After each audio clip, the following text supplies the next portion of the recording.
क्या इस्लाम मुसलमानों को बंद करने से इस्लाम क्या छुप जाएगा? इस्लाम क्या खत्म हो जाएगा? नहीं, जब तक ये अल्लाह वाला, एक अल्लाह का नाम लेने वाला तब तक इस दुनिया में रहेगा, तब तक इस्लाम का बोलबाला रहेगा। और पहले से भी यहूदियों के दौर से भी चला आया है। क्या हर मुसलमान, हर नबी, हर सहाबी, हर तबे ताइबीन डर जाता तो इस्लाम इतनी दूर तक थोड़ी पहुंचता।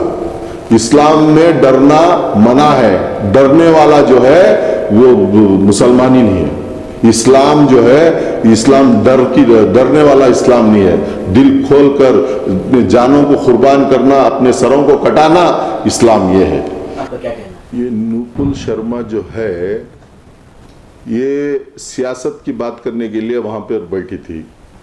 इसको ज़रूरत ही नहीं थी कि नबी करीम सल्लल्लाहु अलैहि वसल्लम की शान में गुस्ताखी करे, उनके बारे में बात करे, या इस्लाम के या कोई धर्म के बारे में बात करे। ये उसका काम नहीं था।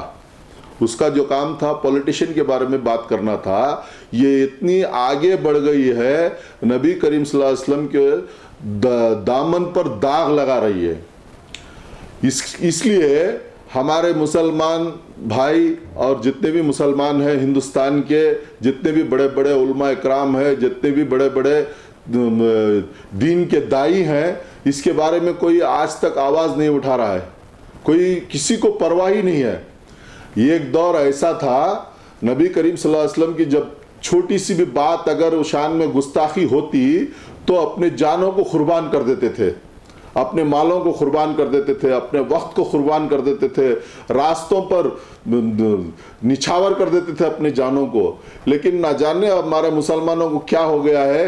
कोई रिजवी आता है, रिजवी बोलना गलत है उसको, वो कोई क्या उसका नाम मधुसूदन कुछ ऐसा नाम रखा है उसने, वो आता है, कभी ये आता है, कभी वो इस्लाम के बारे में बोलता है, कभी ये इस्लाम के बारे में बोलता है। पूरे इस्लाम के पीछे पड़े हुए हैं, पूरे हमारे इस्लाम के पीछे लगे हुए हैं।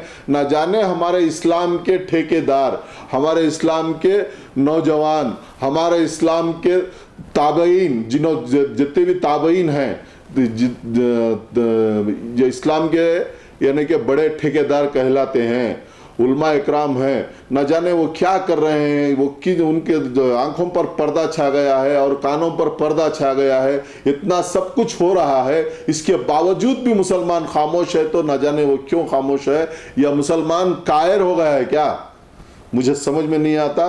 कोई कोई उठ रहा है, कोई कोई एक एक आवाज़ उठाते जा रहा है। हिजाब हो, या हलाल का मसला हो, या अजान का मसला हो, या नमाज का मसला हो, या कोई ईदगाह का मसला हो, या कहीं भी रहो, मुसलमान को टारगेट बनाया जा रहा है। हम भी मुसलमान हैं, इतने सारे हिंदुस्तान के अंदर तो कम से कम 30 करोड़ मुसलमान हैं। कभी एक मुसलमान ने भी किसी गैर मजहब के देवी और देवताओं के बारे में कुछ कहा है क्या? लफ्ज नहीं खोले हम। उनके हजारों देवता हैं, हजारों भगवान हैं, लेकिन फिर भी हमने आज तक उनके भगवानों के बारे में, उनके बारे में हमने आज तक एक लफ्ज नहीं उठाया। ये हमारा इस्लाम नहीं सिखाता कि किसी दूसरे इस्लाम के बारे में उंगली बताना, इसलिए हम खामोश रहते हैं। इसीलिए हम भी जुबान रखते हैं भाई, हम भी मुंह में जुबान रखते हैं, हम भी कुछ भी बोल सकते हैं, लेकिन हमारा मजहब ये नहीं सिखाता कि दूसरे मजहब के ऊपर उंगली उठाए, दूसरे मजहब के ऊपर बात करे। हमारी तहजीब ये है कि हमारे मजहब को हम मजबूत करें, बस इतना ही। दूसरों के मजहब के बारे में झांकने की, उनके घरों में झांकने की हमें कोई जरूरत नहीं है। हमारा मजहब हम घट करें, मजबूत करें। अब ये जो क्या नाम है उसका, जो भी वो बोली है, उसके बारे में इमीडिएट एक्शन लेना चाहिए। उसके बारे में जो है, एक स्टेट में 2-2, 3-3 जगह एफआईआर कीजिए, हर जगह से एफआईआर कीजिए, हर जगह उसके ऊपर केस डालिए, गोया कि कोई और इसके बारे में ऐसे बदतरीन अल्फाज उनकी जुबान से ना निकले। अगर एक को सजा मिलेगी तो सबको अकल ठिकाने आएगी। इसको एक को सजा दीजिए, आपके हाथ से कुछ भी नहीं हो सकता तो कम से कम केस कीजिए। हर जगह जाइए, दिल्ली में 2-3 केस, कलकत्ता में 2-3 केस, हैदराबाद में 2-3 केस, बेंगलुरु में 2-3 केस, चेन्नई में 2-3 केस, महाराष्ट्र में 2-3 केस, ऐसा एफआईआर कीजिए। उसको मालूम पड़े कि इतने सारे मुसलमान हैं, जब भी नबी करीम सल्लल्लाहु अलैहि वसल्लम के बारे में बात करेंगे, उनके इस्लाम के बारे में बात करेंगे, उनके मजहब के बारे में बात करेंगे, तो वो भी खलम चलाना जानते हैं, खलम चलाएंगे। मेरे आपसे इतनी इल्तिजा है, आपसे मैं गुजारिश करता हूं, आप मेहरबानी फरमाकर उस बदतरीन औरत पर, बदचलन औरत पर उसके ऊपर केस डालिए जो नबी करीम सल्लल्लाहु अलैहि वसल्लम के बारे में, उनकी शान में गुस्ताखी की है उसने। हम तो कुर्बान होने वाले हैं नबी करीम सल्लल्लाहु अलैहि वसल्लम के नाम पर। हम इतना केस भी नहीं कर सकते तो हम कहाँ के मुसलमान हैं, कहाँ के मजहब वाले हैं, कहाँ के हम उम्मती हैं? आप ही बताइए। अभी आपके हाथ में फैसला है, आप जो करना कीजिए। सबसे बड़ी बात, मैं अल्लाह का शुक्र अदा करना चाहता हूँ, डीजी अली के वो जितने भी आदमियों पे केस पड़े हैं, ये तो अल्लाह के लिए, अल्लाह के नबी के लिए, अल्लाह के रसूल के लिए ये जेल गए हैं। ये जेल को जाना भी एक सुन्नत है। इस्लाम के बारे में जेल के अंदर जाना भी एक सुन्नत है। ऐसा डर कर चलेंगे, अगर कोई छुड़ाने वाला रहे, कितने जेलें भरेंगे भाई? 30 करोड़ मुसलमान हैं, कितने जेलें बनाएंगे? आप बताइए, कितने जेलें बनाएंगे? कितने जेलों में पुर करेंगे आदमियों को? आज मुझे पकड़ेंगे, आपको पकड़ेंगे, उसको पकड़ेंगे, बाद में हमारी नस्ल होगी, हमारे नस्ल को भी पकड़ेंगे तो उनकी नस्ल होगी।